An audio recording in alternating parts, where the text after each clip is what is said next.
Одбраната денеска на денешното рочиште истакна два приговора, еден од суштински аспект и еден од процедурален аспект.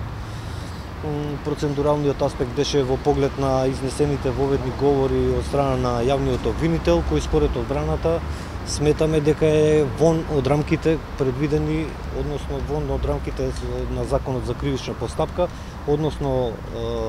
одредбата од ставот 3 на членот 397, каде што обвинителството и одбраната, односно странките во постапката, имаат можност да изнесуваат на кои правни прашања ќе се осврнат, кои докази ќе ги понудат и така натаму, а како што бевме сведоци, обвинителството многу пошироко, надвор од законот и надвор од овој предмет имаше своји говори за кои што одбраната приговараше. Вториот приговор се однесува на надлежноста, тоа е суштествен приговор, се однесува на надлежноста на ова јавно обвинителство да постапува по овие два предмета. И нашата теза, односно тезата на одбраната е дека ова јавно обвинителство нема надлежност да постапува по овие предмети. Со оглед дека неговата стварна надлежност е ограничена по два основа, и тоа временски и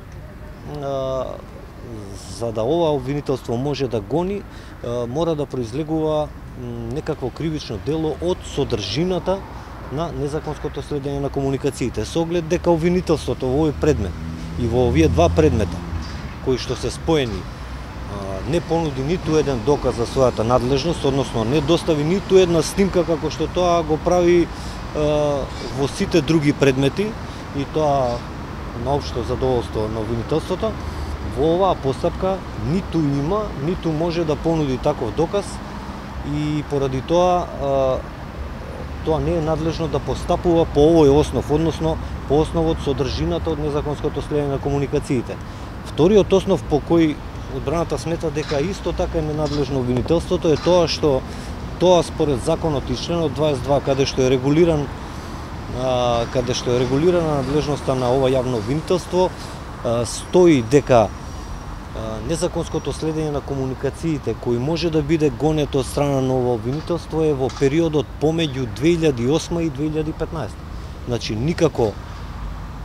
во 2008 и никако после 31.12.2014 година. Овие два предмета, овој предмет со уништувањето на опремата, според обвинителството е кривично правен настан кој настанал во март месец 2015 година, така да и по едниот и по другиот основ обвинителството според одбраната нема надлежност да постапува, и тоа во понатамошниот тек на постапката ќе го